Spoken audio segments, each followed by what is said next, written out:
right, well, we will go ahead and start if everyone's ready. Thank you everyone for being here today. I know we're all so excited that you're here, and the Alliance is so excited that you're here. Before we start, I'll just give a brief background on the Idaho Scam Jam Alliance. I'll go over some ground rules, and then we'll go ahead and jump right into our series. Okay, so I'm Bethany. I'm with AARP Idaho. And just a background on the Idaho Scam Jam Alliance.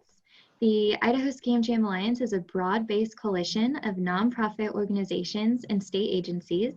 We educate and arm the public with the tools they need to recognize and stay protected from fraud and identity theft. We firmly believe that it isn't a question of if, it's a question of when you are targeted for fraud and scams. We all have a tendency to think we are invincible, but the statistics prove that scammers are successful and show otherwise. And so our hope in these lunch and learn sessions is for you to not let this happen to you, your family member, or your neighbor. And just a few ground rules before we dive in. Participants can leave the class at any time. It's not a requirement for you to have your camera on during the session, so whatever you're most comfortable with. Everyone's microphones will be muted the whole time. If you have any questions, please feel free to go ahead and ask them in the chat. We'll be monitoring the chat the whole time. And if you're not familiar with Zoom or chat, it'll be at the bottom of your screen. You'll see a little chat logo if you just move your cursor to the bottom. And if you click on it, that's where you can ask all of your questions. And within this, please stick to just professional language or behavior only. And finally, the session will be recorded. So if you wish to not be recorded, you can just keep your camera off. And so again, thank you all for being here today. We're very excited to hear from our two speakers today, Celia Kinney from the Idaho Department of Finance and Cathy McDougall from AARP Idaho. So I'll go ahead and hand it over to them. Good morning. Thank you for attending today's session. My name is Celia Kinney, and I am the Consumer Affairs Officer with the Idaho Department of Finance. And I'm going to talk to you today about cybersecurity. And as you know, with e-commerce is many consumers' only option right now, or very limited options, cybersecurity is more important than ever, kind of knowing the basic ground rules of what you can do to protect yourself and your loved ones from fraud and from the theft of your personal and financial information.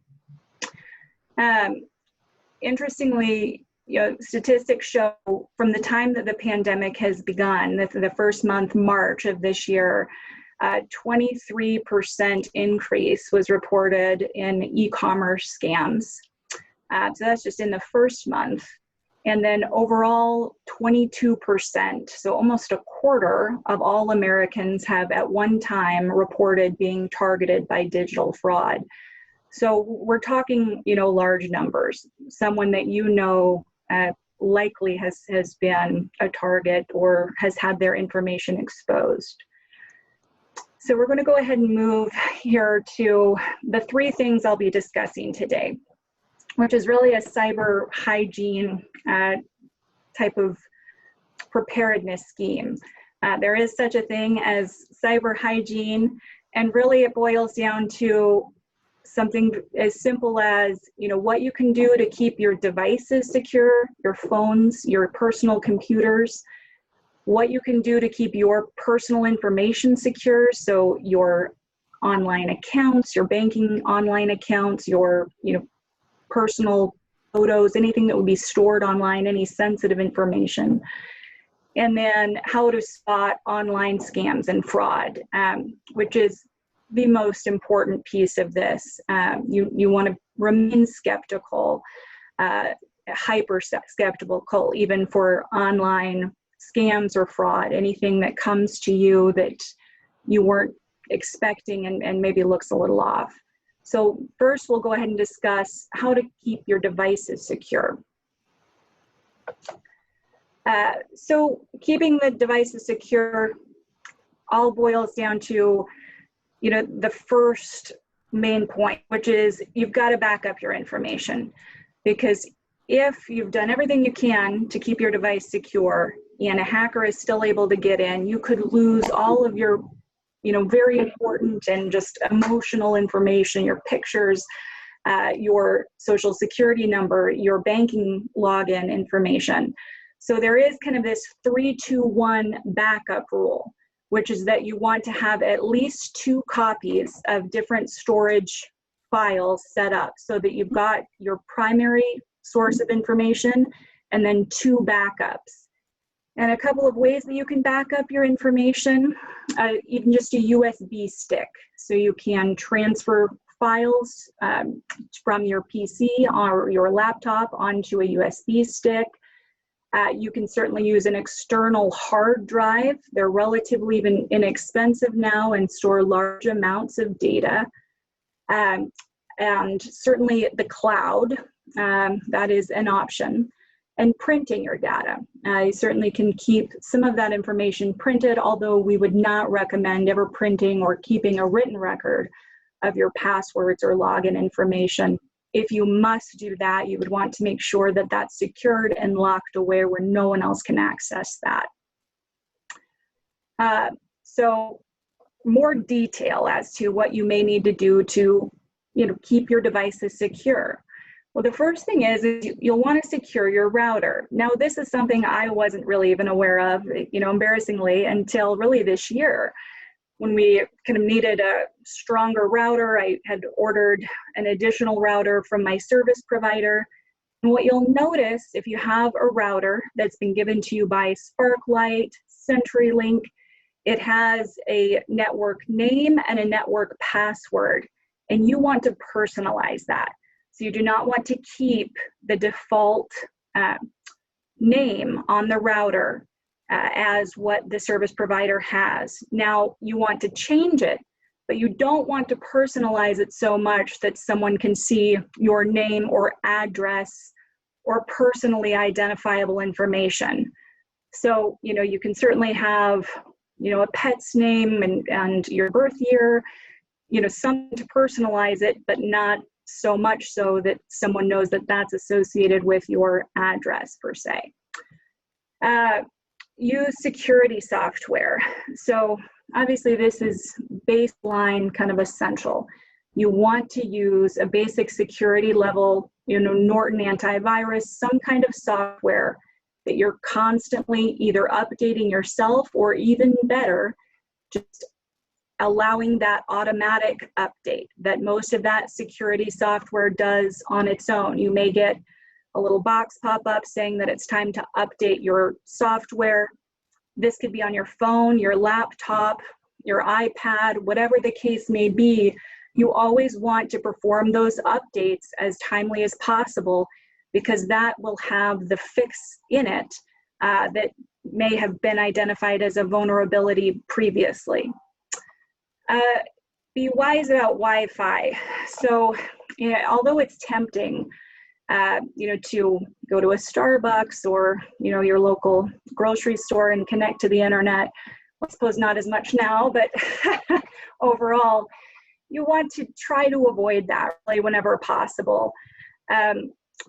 Anytime you're on that public Wi-Fi, you do run a large risk of having all of your personal information in terms of, your activity, what you're logging into, whoever you're interacting with, that information can be seen. It's not secured. So you want to avoid that. And then the fourth thing is lock up your, and I have laptop here, but really it applies to anything.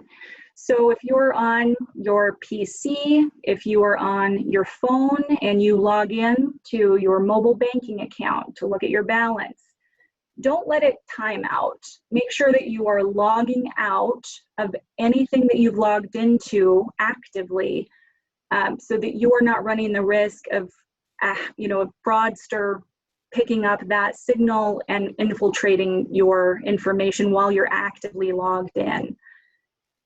So that would be important. And obviously, even physically, if you're going to leave your phone or laptop in your car for a moment while you run into the gas station, None of this matters if you don't take those physical precautions of locking your door, locking your window, and locking your car. So even just the physical security of your devices is something you can do.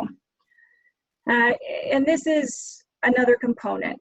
And again, it seems overwhelming, but really this is relatively basic. You can boil it down, and that's keeping your personal information secure. So one thing that is widely acknowledged as really one of the best crucial precautions you can take is enabling multi-factor authentication. So even here at the department, we have IT staff, and they've really driven that home as well. You need to enable that multi-factor authentication. And what is that?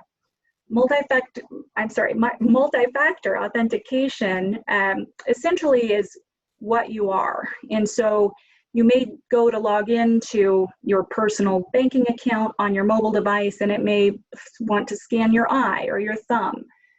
You may be logging in on your desktop from home to your email and get a text message from your phone asking you to enter a security code to confirm that is you.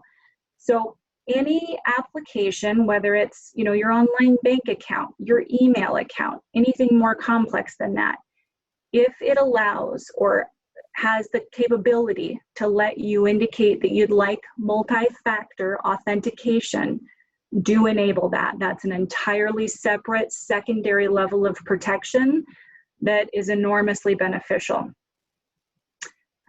Keep your passwords private. Passwords, I'm guilty myself of, having difficulty coming up with new passwords and using similar passwords for multiple systems. And really, when it comes to passwords, the rule of thumb is you want it to have at least 10 characters. And really the ideal is 12. But that's hard for most folks.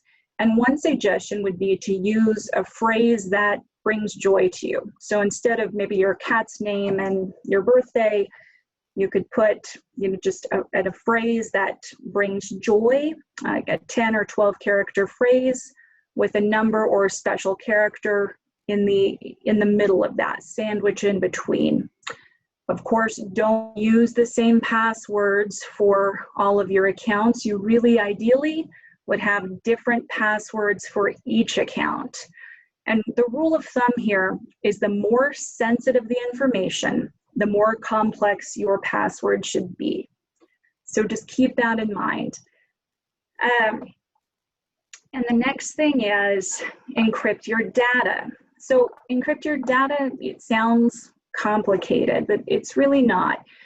Encrypting your data can be as simple as reviewing the website that you're looking at. So you want to look for the HTTPS signature. That signature in front of the site means that there's one source that's securing your information. The other way that you can secure that is oftentimes there's a little lock icon on the status bar of your internet browser.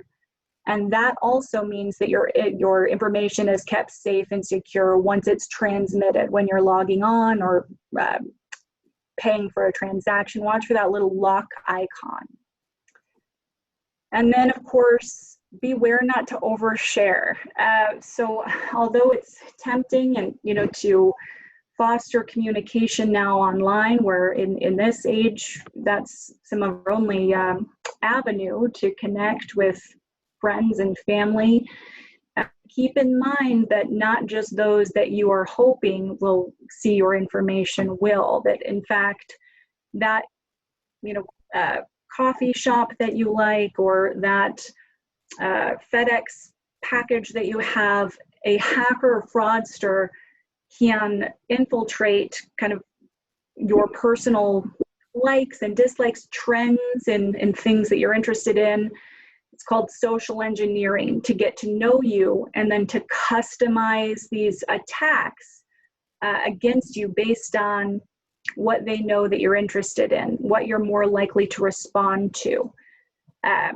So really be vigilant about sharing just the limited amount of information personally about where you visit, where you shop, what you're up to, just in general, limit that information.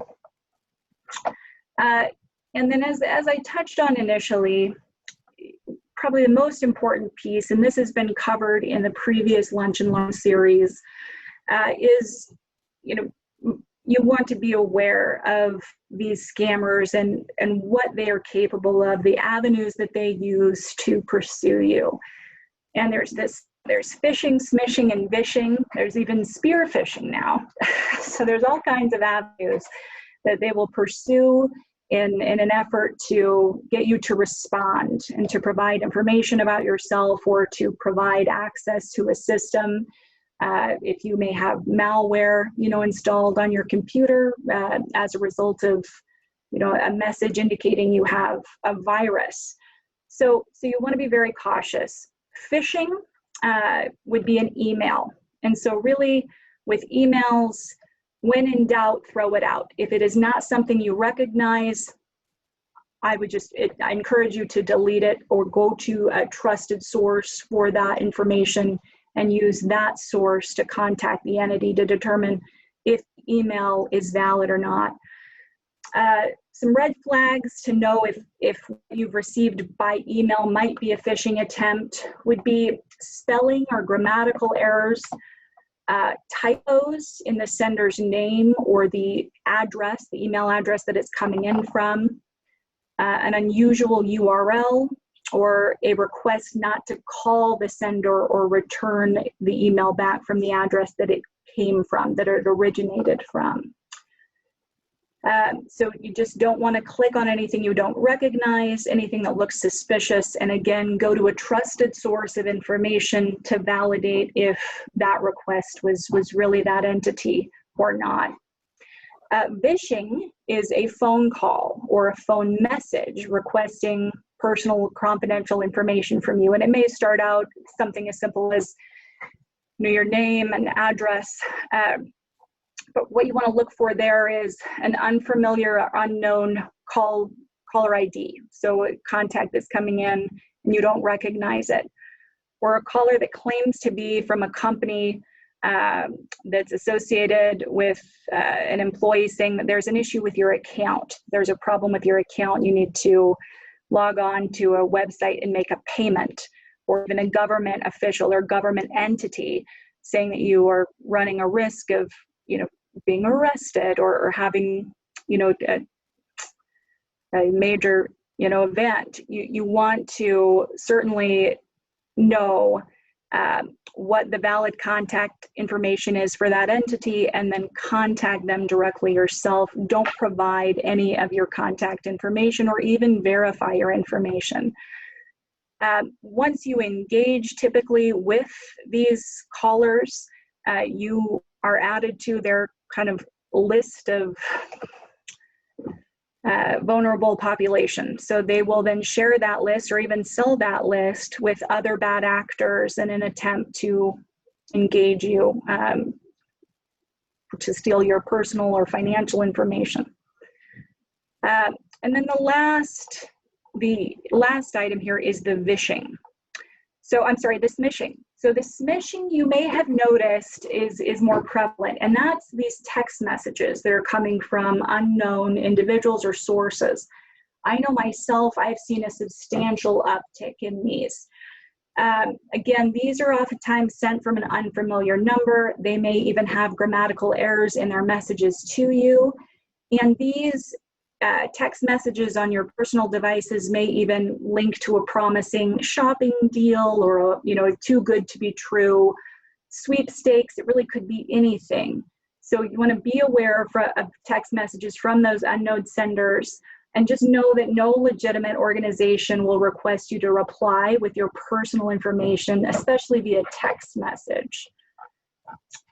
And then really, again, keep in mind with any of these scams, whether it's via email, by phone call, or by text, when in doubt, throw it out.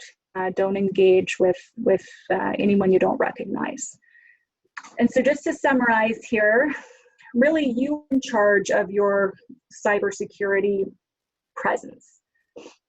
So be, as I said, hyper skeptical, and be empowered to know that, although cybersecurity can seem intimidating, really it boils down to basic steps that you can take and should take periodically to protect yourself online. And again, that's going to be lock your login. So, log out of any system once you're done. When in doubt, throw it out. Keep a clean machine. So keep those keep those systems updated, put those on auto update so that you're installing the most recent patches. Own your own online presence. So don't share information that really isn't necessary. Back up your data. Don't lose anything that's important to you. And get savvy about those Wi-Fi hotspots. Again, avoid those whenever possible. And finally, if you are a victim or know someone that's been a victim of a cyber crime, please do report it.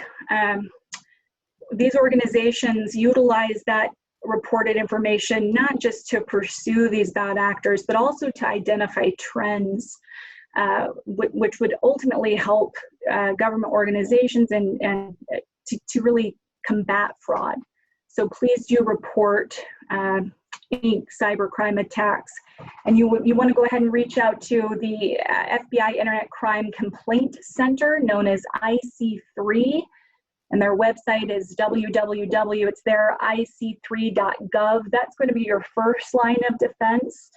The Federal Trade Commission also captures data from various sources where online fraud has been reported, and keeps kind of a large database to allow you to search maybe what's going on trending in your state or in your geographical area with these fraud attacks online. And then econsumer.gov, and that would be to report scams online primarily associated with the sweepstakes or the shopping where you've been engaged to take advantage of an offer that is really not legitimate. So keep those sources in mind. And certainly reach out to me at the Department of Finance, Celia Kinney, if you need further information. My contact information is here, my email and office phone number, and I can always assist you with the link or resource to report online fraud or scams or answer any questions that you may have. And keep in mind, again, the key is just to keep as many best practices going actively as possible. It's not just going to be one action that prevents cybercrime, but rather just this good practice of keeping these items we've discussed on track throughout your time online. And that would be it. Does anyone have any questions? Thank you, Celia. It looks like right now we have one question in the chat from Donna. She says, I have an iCloud account. Are you saying that backs up everything on my computer? The iCloud account would back up what you have sent to the iCloud. So that largely depends on kind of the system that you have in place. But if that iCloud account is on your PC, if that's not linked to your phone, it may not be uploading everything from all of your devices. So I would recommend, an additional line of storage. Again, there's that recommended three storage at 321. So you want to keep your main source and the 2 backups. And Donna, I would log into your iCloud account and see what's there and see if it's uploading all of your information or if there's some key pieces missing. Thank you. At this point, if no one else has any questions to put in the chat, we'll go ahead and move on to our next speaker, Cathy McDougall. But please feel free to put questions in the chat the whole time, and I'm sure we'll have a little bit of time at the end too to answer any questions anyone has. So thank you, Celia, and thank you, Cathy. Great. Yeah, thanks Bethany, and thanks Celia. I always learn something new from you. I really appreciate that. So I'm really excited to be here today. I'm Cathy McDougall, and I'm the Associate State Director for Community Outreach for AARP Idaho. And I've been involved with the Idaho Scam Jam Alliance for many years and the AARP's Fraud Watch Network. So we're really active in our community, working with this wonderful coalition to fight fraud in Idaho and to give you the information that you need to stay safe while you're at home. So a lot of us right now are thinking of vaccines, and a lot of us are stuck at home thinking about how to stay safe, but are we really safe from the con criminals? And the way that we like to think about these scam jams and why we're so happy you participated in these and why we hope that you'll share what you've learned today is because the information that we're giving you is really the vaccine for you against financial fraud and other kinds of scams. So just think about it that way. Let me see if I can get my screen to move down. Hold on. I can't get the slide to advance. Let's see. Oh no. There we go. Okay.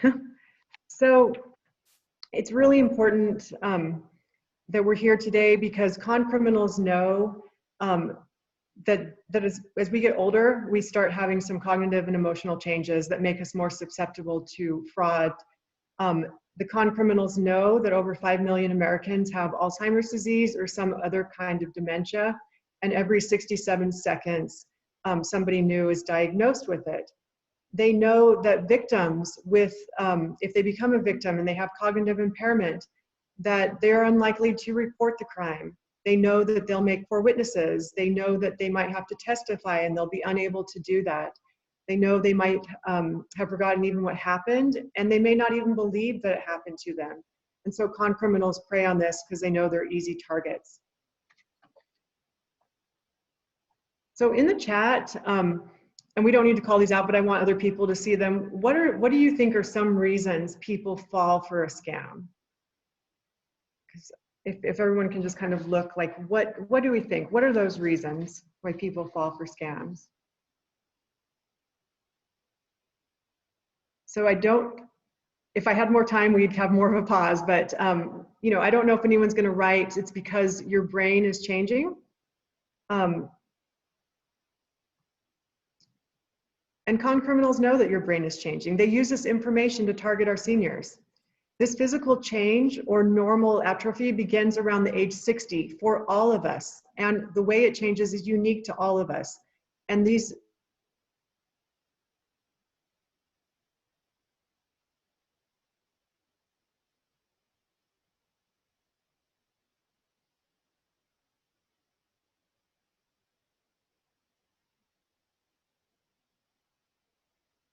Kathy, It looks I like believe you just cut out on us. Was that just me? no, it's on my end too. Okay. I think she may still be frozen. Yes, we'll wait. We'll see if we can get it back up. Technology. I know. Thank you all for sticking with us here. Yes.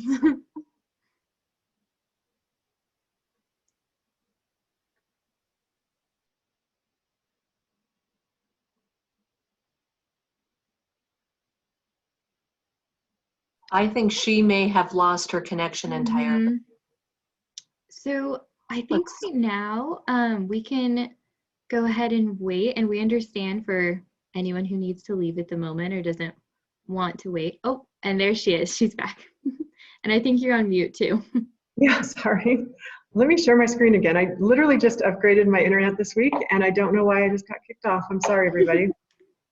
And I don't know where I was. We ended, the last slide that I was on was slide 4, it looks like. Okay, how about this one? Let's see. Yep. Okay, so did you hear about University of Iowa research? I didn't. It might have just been me on my end, but. Okay. Kathy, this is Rochelle. I think one slide back is where it froze. That one right here. Right there. Okay. Sorry about that, everybody. So I don't know if anyone wrote this in the chat, but you know, your brain is changing, and we know that con criminals use this information to target seniors. The physical change is normal, and the atrophy begins in all of us around age 60. And this is not the same as dementia or Alzheimer's. And we're going to explore some of the ways that your brain is changing. I'm going to talk a lot about this research from the University of Iowa. They did experiments with people that showed signs of memory impairment, and they would give them a series of emails, some that were fraudulent, some that were legitimate, some that were obviously fraudulent. And guess what happened?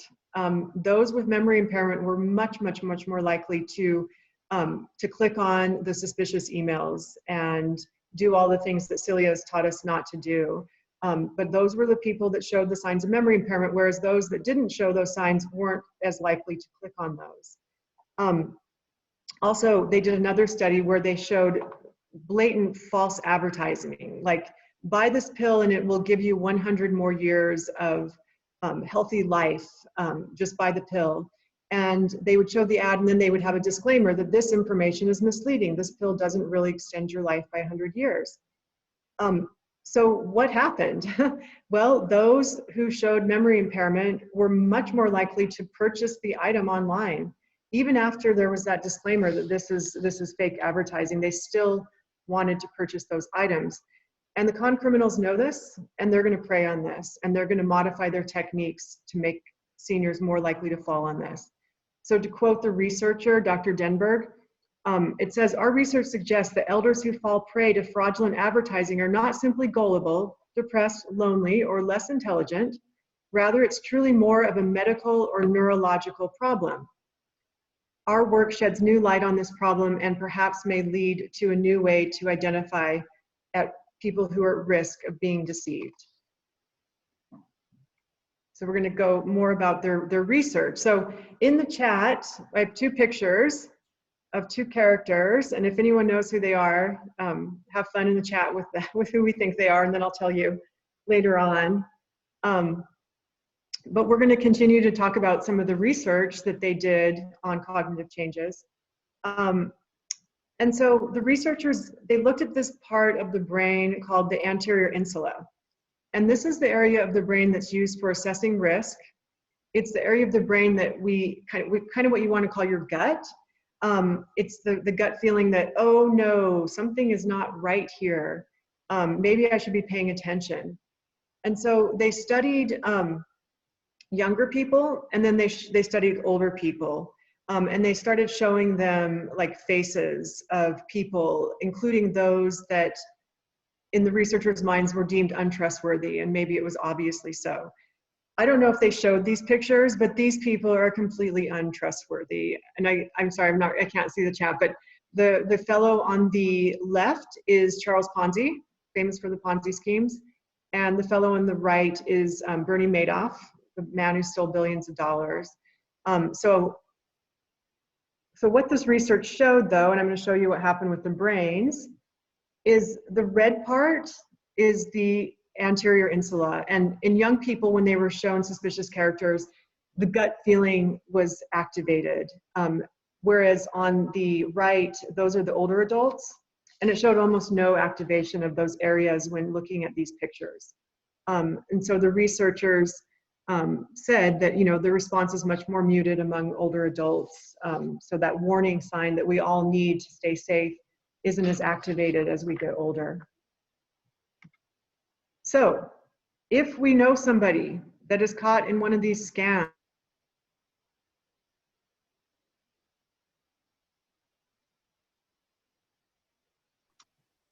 Cathy, you have frozen again, unless that's just on my end. No, this is Rochelle. She unfortunately froze again. Okay. We'll wait a moment. If anyone has any questions right now, please feel free to put them in the chat or ask them. It looks like Rachel was right on the second one being Bernie Madoff. That's exciting.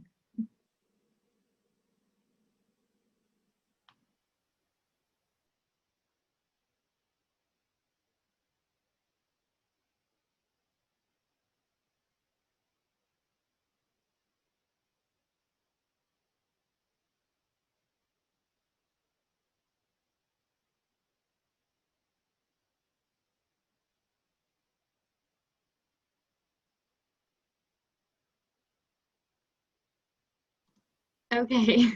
I'm And back. she's back. I wonder if I got scammed out of, if I really got upgraded internet. I guess that remains to be seen. What was the last part you all heard? It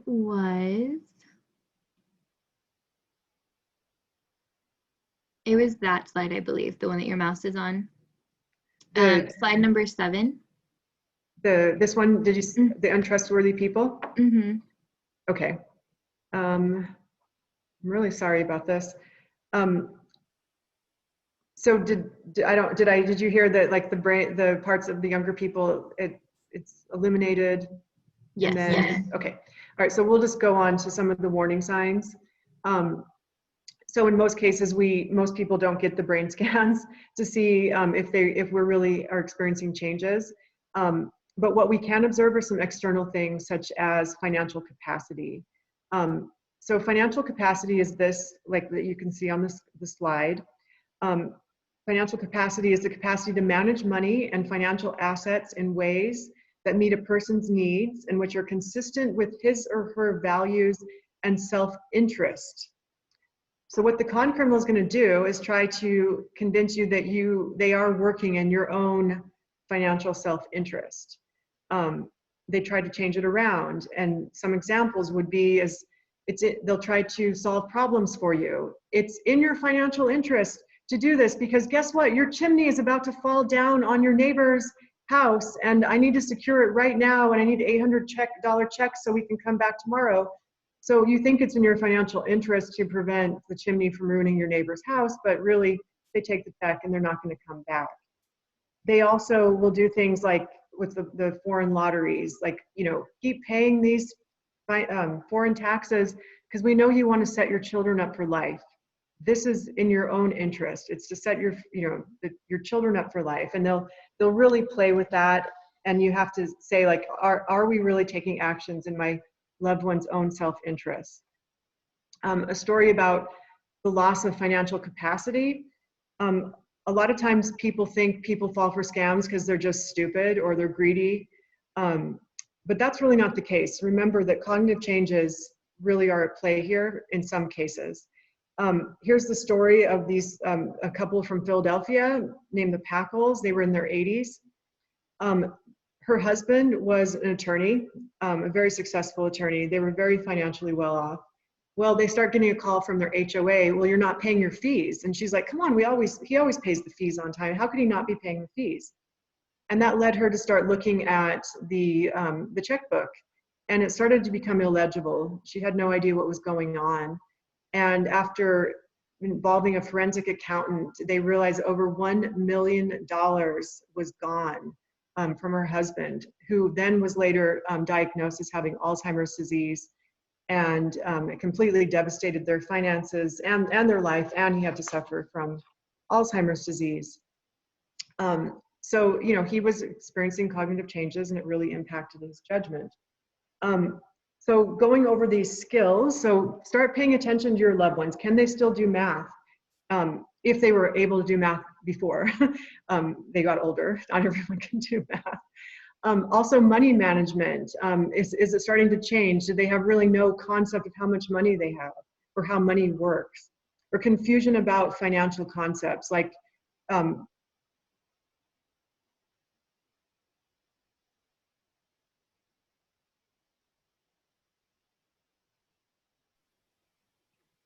Cathy, you have frozen again.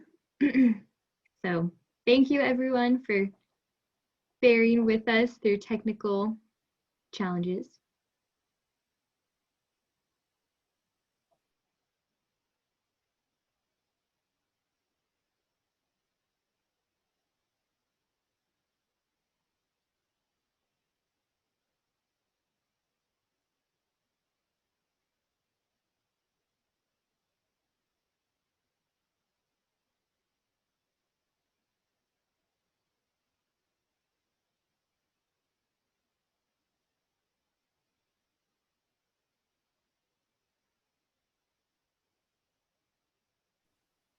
Okay, and I'll wait a few minutes and see if she gets back on, and then If not, we will move on from there.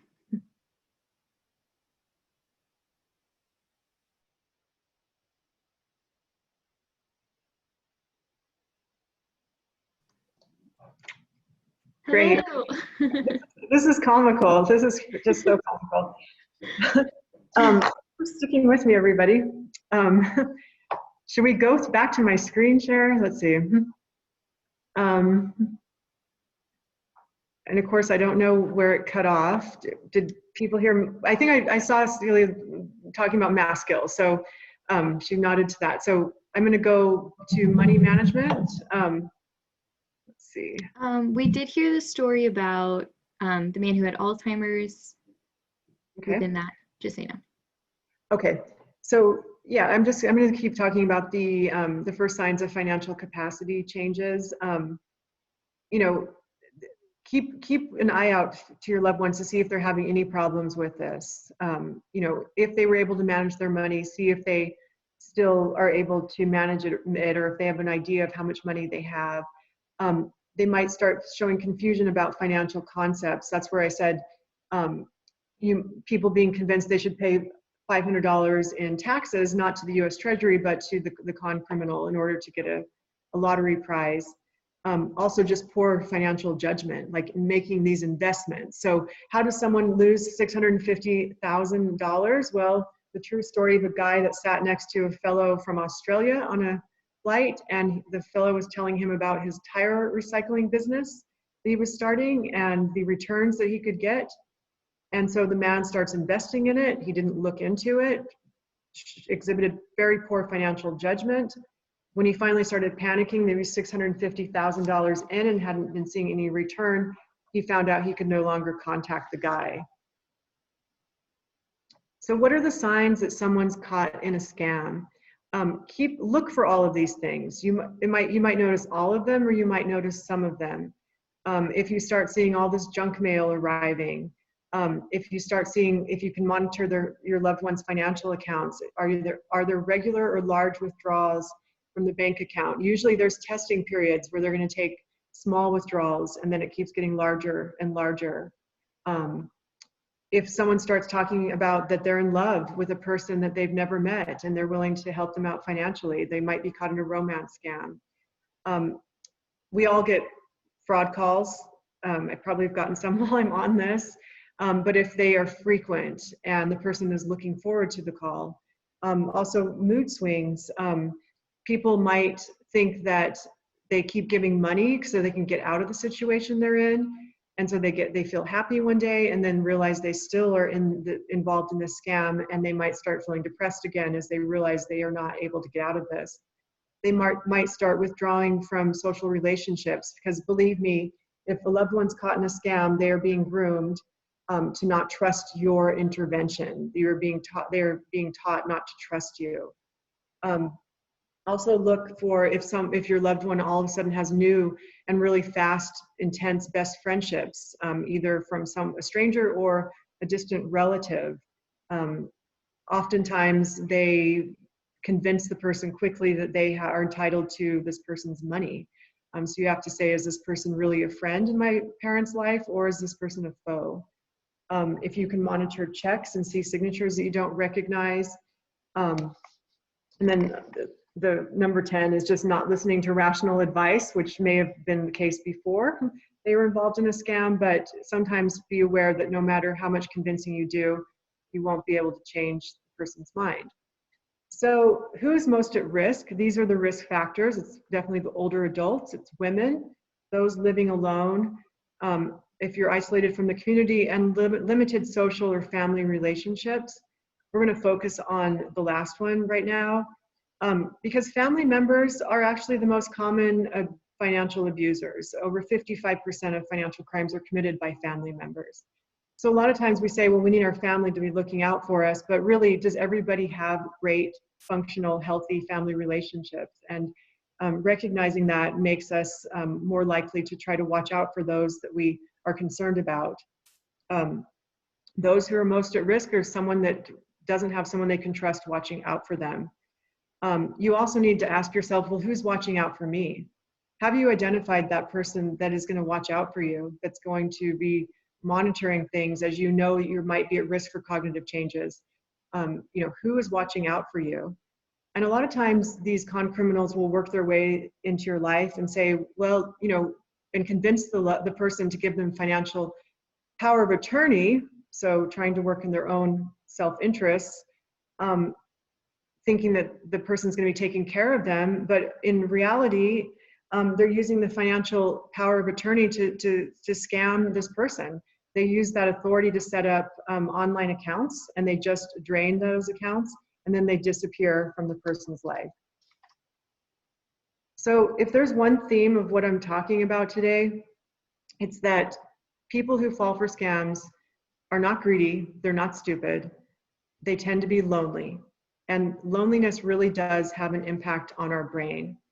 One of the quotes from someone who is very involved in helping seniors and preventing fraud from seniors, she said her one wish is that we call our parents as frequently as the con criminals do. That's her wish. That's how we start fighting fraud, is we call our parents as frequently as these con criminals do. Because con criminals are out there to fill the loneliness void that exists among our seniors. And especially now, as we're really socially isolated, they are there making those phone calls, making those visits to try to fill the loneliness void.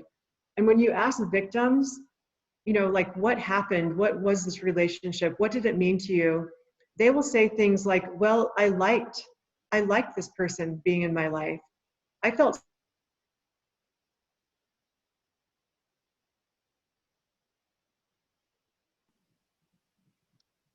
Okay, so we lost you again, Cathy. I will wait. If any of the members of the Alliance have anything to add or any resources you want to talk about just while we wait, feel free to do so right now.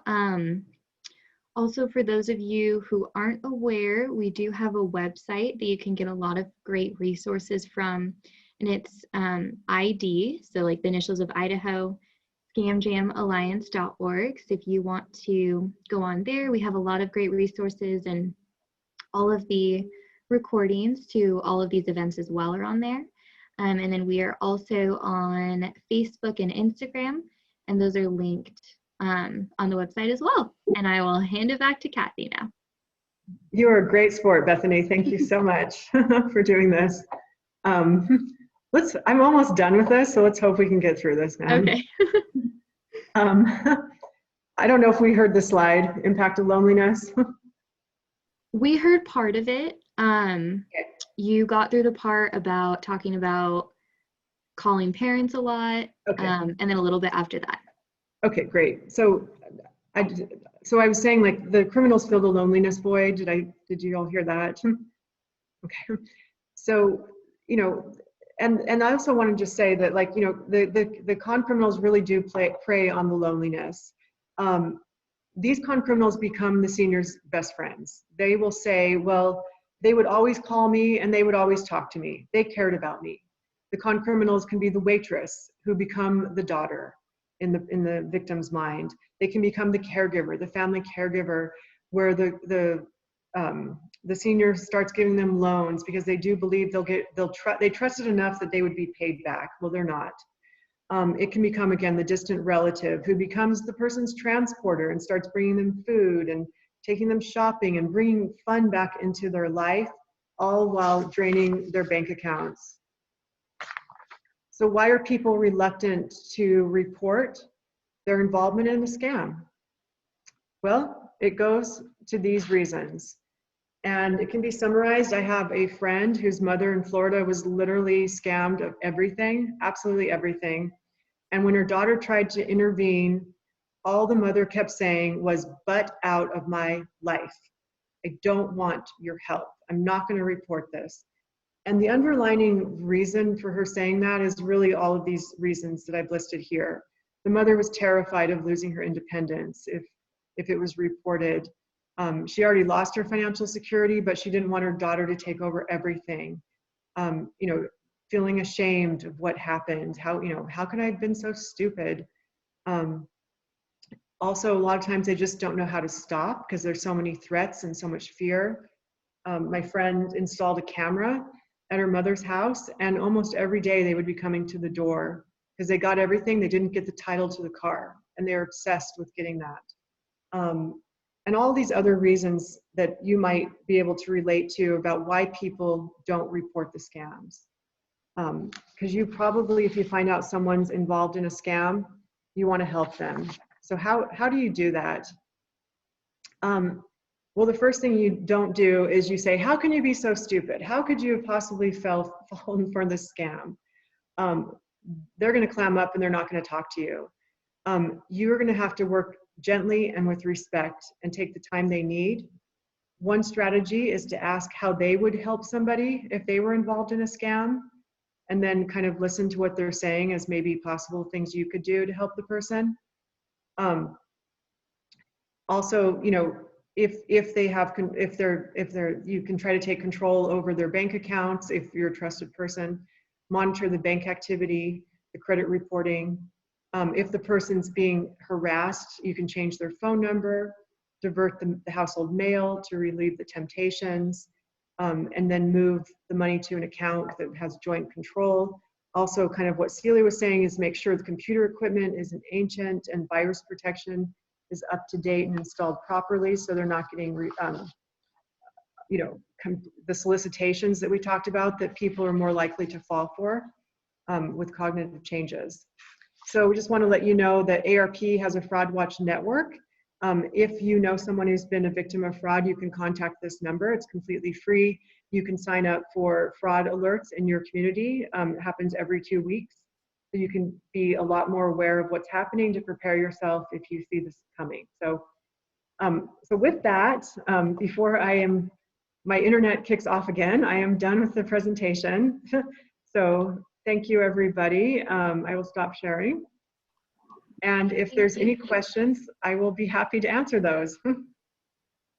Thank you, Cathy, and thank you for sticking through that. And also thank you to everyone for sticking through that.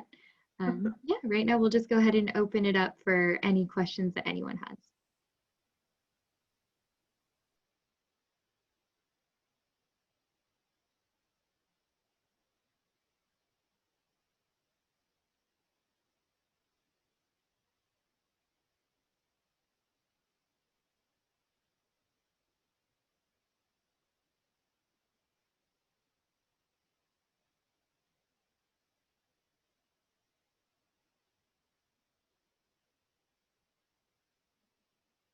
So Cathy, can you remind me which university did that study on cognitive changes?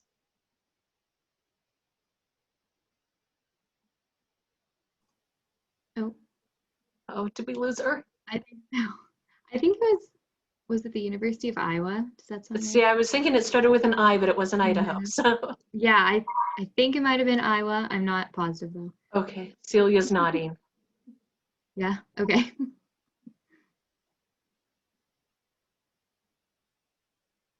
She made it back. Cathy, we were just discussing, was it University of Iowa that did the study? Yes. Okay, yeah. Thank you. And Duke University also has done some research on this. Okay, great, thanks. Mm-hmm. And Cathy, did any of the research or any of the studies that you're aware of indicate really when the bulk of these cognitive changes tend to begin? Is there evidence to show that? I know that in the slide it kind of indicated that 80 to 90-year-old population was most vulnerable. They indicate when those cognitive changes really start to switch over, or it may just be dependent, of course, upon the individual. Yeah, I think it really is dependent on the individual. They said at around age 60, all of our brains will actually start to atrophy, but it's going to be different from each person. I mean, you can have a 70-year-old with full-blown Alzheimer's and another one that's as sharp as a tack. So it really depends on the individual. If you have any concerns about cognitive changes in your loved ones, try to have them evaluated by a physician, and then take what you learned today, knowing that yes, they are experiencing cognitive impairment, it makes them so much more likely and vulnerable to believe these fraud claims that will come to them. And I also did want to let everyone know it is Utility Scam Awareness Week. So just something to be aware of and to be alert of, along with everything else that we've been learning from all of these sessions.